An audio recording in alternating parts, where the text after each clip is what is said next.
What an absolute disgrace. The Biden corrupt crime family. Pardon his son was expected, they say, but issuing nearly 11-year pardon for all crimes known and unknown is a cover-up. It was a cheap fake, a deep fake. It was vanilla ice cream on the floor, strawberry ice cream on the floor, chocolate ice cream on the floor, and don't forget the sprinkles on the floor. Yeah, a cheap fake, a deep fake. He went to bed, he went to sleep, he fell down. He got back up, took a nap, they sent him on vacation. They said, get the doctor. And Jill walked in. Dr. Jill. Yeah. The American people come last. The corrupt media smiles and claps. Yeah. What a time it's been, y'all. I'm glad that we are so back. I'm glad that we won. And this is going to be fun, man. Covering all this crap, I tell you. You just can't make this up, man. Shout out to them beautiful patrons around the world. Make sure y'all hit that like button. Subscribe to the channel if you're new here. Y'all see what we get into today. You see the title. Let's jump into this, man. Dana, do you buy that at all? That they believed Joe Biden when he said he wasn't going to pardon his son all those times? I mean, I don't know.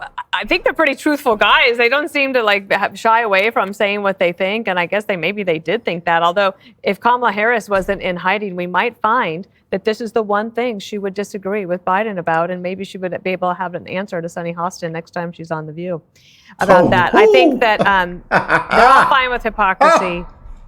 Until there's a moment when they think, how could this affect me politically 4 years from now?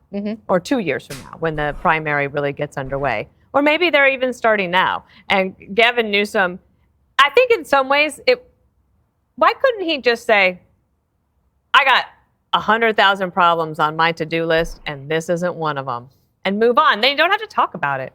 But then they all get on their horse like they're like high and mighty, and it seems hollow. Yes, but, Jesse, to Dana's point, I think Gavin is going to use anything he can to create more leverage for 2028. That's all he's doing right now. California, even though he's still the governor, it is very much in his rearview mirror, and he's trying to do what Kamala could not, and that is differentiate himself from this administration. Remember, he apologized for everything Biden did. He was one of the guys that was the only one defending Biden when he was tripping and falling, forgetting where he was. He was the most loyal soldier. Now the election's over and the next one's around the corner, and he's got to come out and say this. So all the Democrats that are running for president in 4 years, they're going to say this. They weren't mad about the pardon. They're just mad they look bad. They're not mad about the pardon. They're mad they bought the lie. They're mad that they had a talking point against Trump that no one was above the law, and that's gone. Or they had a talking point about the Justice Department was so pure and innocent, and then that's gone since Biden just said it was rigged. So the whole thing's political. They're not mad about the fact that the Bidens took bribes from foreign nationals for years and dodged taxes on it. Yeah. And then lied about it, got caught, covered it up, obstructed justice, and then got away with it. Yeah. Think about this. They got away with it. Biden pardoned his son, and it's done. The Democrats didn't care about the crimes. They sat through the whole movie, eating popcorn, watching the whole thing. And then they were like, yeah, I didn't really like the end. Is the power of presidential pardon, is it too broad? Is that instrument too powerful? No, I don't think it's too broad. I think that, I think historically, though, this is quite unusual.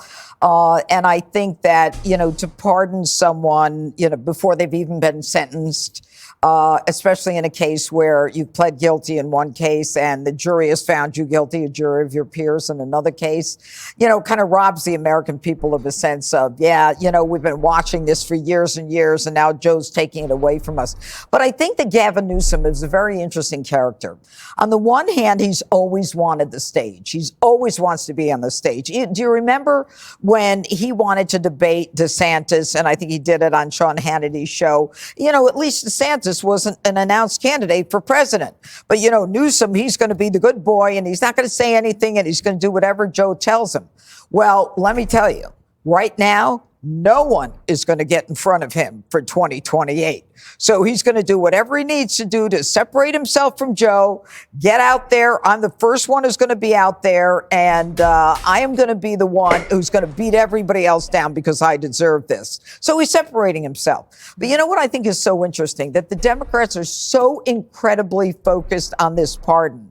They care more about this pardon than they did about Afghanistan, where 13 service people died. I mean, it's like... Do you think it's disingenuous? What do you think? Yeah, they don't care. No, they're just preening, you know? Yes. It's make-believe. And now, all of a sudden, the DOJ is weaponized. Like to the cackling hens on The View, like now all of a sudden, well, they just had it in for Hunter Biden, even though this is Merrick Garland's. Whom exactly had it in for Hunter Biden? Maybe the landlord he didn't pay rent on, or maybe his child that he doesn't, acknowledge. Maybe they have it in for him, but I don't think they have the swag or the pull. Listen, if you're upset about the pardon on either side, if you're a Republican who's like, I can't believe, or a Democrat, sit down, move on. We all knew this was coming. This isn't the worst thing this administration has done. This is the only thing that we knew they were going to do. They took him at his word. On which day? Like, his word will change. His memory changes. His most famous word this entire administration, his entire time, was don't. So don't fall for this. This is glitz and glam. We need to watch what's happening, what's going on. He cut off coaling. There's World War III is about to break out, and we're arguing about the one thing we knew he was going to do. Jesse has been calling this since day one. I get credit for calling the election the way I did, but you have been calling this pardon stuff from day one. It was wonderful reporting. Maybe I did. Yeah. Maybe I have. Yes. Yeah. You have too. I think it's wholly unsurprising. Shout out to Jesse, man. Maybe he thinks this is good for his legacy. Maybe he thinks people will look at him as a family guy who just tried to save his son. Well, I would love it if the taxpayers got paid back in the meantime. For that and everything else, here, taxation is that. Presidential promise to put the law before a family. I said I abide by the jury decision. I will do that, and I will not pardon him. Letting the world know that he will not wipe away the decision of 12 of his son's peers. Was asked directly, and he has said he wouldn't pardon his son if he gets convicted. Let's wait and see what happens if he loses. Yeah, but he said it. He's going to get pardoned by his dad. There's no question about that. The president has ruled out pardoning his son. Major commitment from the president, accepting the outcome of the trial and also pledging not to pardon his son. So the challenge for him is really to continue to live up to his values when it was really personal, and he did that today. It seems like a pretty normal, straightforward answer, but it takes new weight when we see what Trump is saying about the outcome of his trial, what we're hearing from other Republicans who say they don't accept the jury's verdict here in New York. The contrast is profound. To sit there and say, well, I'm not going to intervene in the legal process, and I wouldn't pardon my son. One side, Democrats and Joe Biden protecting the justice system. And on the other, Republicans and Trump protecting Trump. Our current president of the United States has so much respect for the law that he has said he would not pardon his son. I mean, again, it's all about the contrast. President Biden saying, I will respect whatever this jury decides versus Donald Trump after he was convicted on 34 counts, saying the entire system is rigged against him. Their latest attack has been that Joe Biden has politicized and weaponized the DOJ, right? That was the whole argument around Donald Trump's conviction. And this week, of course, Hunter Biden was found guilty, and Joe Biden has very clearly said he would not pardon his son, he would not commute his sentence. How stark is this difference? I mean, how can Republicans keep making this argument now that Joe Biden has really put it out there? Where's Hunter? Clap it up. And he stood there in a courtroom, flanked by his family, and he's accepted his sentence. He is not pardoning his son, which he could do. These are federal charges. Right. He is not doing that. He is not doing it because he is living what it means to have a rule of law in this country. Yeah. And it isn't, I mean, if you want to know if he believes it, you could actually see what is happening with his own son. The president, Anderson, has been really clear that he is going to accept the outcome of the trial no matter what happens. So Joe Biden's gotten asked about, talking about law and order. He's gotten asked if he would pardon his son. He has said no. On the other side, you've got Donald Trump, who has said that he will pardon the January 6th insurrectionists. Yeah. They're not even his sons. They're just sons of bitches. Washington said, I am not running again, because he understood the self-restraint was absolutely essential to this country, so you don't have a king. He did not pardon his son. He did not order the Department of Justice to say, don't prosecute my son. So impressive. Could have ordered the Justice Department to halt the prosecution of Hunter Biden, according to this court. Everyone understands he's a decent man. I think Joe Biden has a chance here to stand up for the rule of law, to say the law is the law, no matter who it is, no matter if it's Trump or Biden. And remember, part of Trumpism's dangerousness is that it tears down institutions, important institutions of our democracy. So there is an opportunity here for Biden to say, you know, the jury found him guilty. This is how it's supposed to work. Period, paragraph, end of story. Have you ruled out a pardon for your son? Yes. As I said last week, I will accept the outcome of this case and will continue to respect the judicial process as Hunter considers an appeal. You know, the president said he won't touch it. He said he's not going to pardon his son. And it seems that Merrick Garland let it go through. How can the Justice Department be weaponized against Trump when all of that is happening? Democrats stand for the rule of law. Remember, law and order.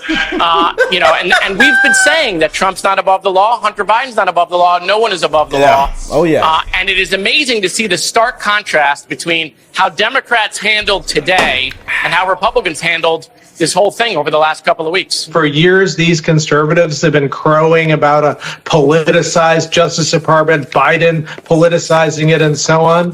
What happened today?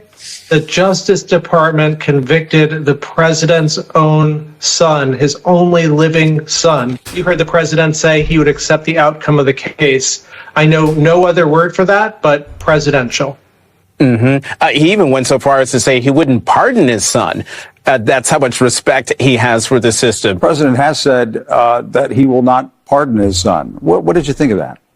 I thought it was extraordinary. I mean, it was a moment of just moral clarity on the part of Joe Biden, and couldn't have been in, you know, starker contrast to the way Donald Trump has handled his own conviction. He could still pardon him. He said he won't do that. All of that conduct, given that it's his son, is kind of, we should pause for a moment and think about how unbelievable that is. In a million years, if the shoe were on the other foot and Donald Trump was facing the prospect of his son being prosecuted by a Biden, me, if I had been held over, a Biden holdover or Obama holdover prosecutor, not in a million years would that have happened. So, you know, some of the people on the right, the people who support Donald Trump, are trying to cast this as some clever ops program. Yeah. Hunter Biden was found guilty by a jury of his peers, just like Donald Trump. Because this is our justice system at work. The divide here is stunning, and it's a great reminder that one political party remains committed to the rule of law and the other doesn't. Joe Biden has already proven he's willing to stand up for the rule of law in a way that we could all never imagine Donald Trump to do. Pretty emphatic over the last few days that he does not plan to pardon or commute his son. What that really is him saying is, Isn't this amazing, y'all? Isn't this amazing? Don't plan to use the powers of the office, the powers of the presidency, to provide private relief for my family. In a sense, he's staking out a pretty bright line between being, as he says, a president and a dad. And that's not just an emotional expression. He's in effect saying, I don't think that I don't have a right, even if it's legal, and God knows it must be tempting, to use this power in a way that is not available to so many other Americans facing similar kinds of struggles. There's a kind of old school, sort of flinty core to his conception of how you are to be in the system, how you are to be as a person, a moral person, and ultimately how to contend with questions of power. One of the things that anybody who spends time around Joe Biden comes to know is that he's had this long-running focus on how much he is bothered by abuses of power. Will accept the verdict no matter what it is, and that he has ruled out pardoning his own son. Contrast that from what we hear from Donald Trump. And again, we have to underline, in no uncertain terms, President Biden saying, I will accept the outcome. I will accept what the jury decides here. That's the way our legal system works. And no, I will not pardon my own son if he is convicted. And the contrast is so clear in terms of decency and principle and transactional guidance in terms of how you view the world. It is still a good day for the United States that this conviction is a prime example of the way our judicial system is supposed to work. Even President Biden saying in a statement that he would respect the outcome of this case. Those words so completely contrast with what his opponent, now a convicted felon himself, continues to say about the U.S. courts. The contrast to how Trump has behaved, how Trump has treated the rule of law. This was a good day for the system, good day for sort of America as an example of how the rule of law should work. President Biden told David Muir that he would absolutely accept the verdict, whatever it was, and that he would not pardon his son, regardless. And today he said the same thing in a statement. Meanwhile, Donald Trump comes out and calls the justice system completely unfair. What do you think of that contrast? There's the contrast of two different men. Here is Joe Biden, who has lost a son who served honorably in the armed forces, who now has basically said, I will sacrifice my surviving son's future. I will allow him to serve a prison term if that's what's determined, because that is what the rule of law demands. The president announces that he will not pardon his son. Do you think ordinary Americans give enough thought to how this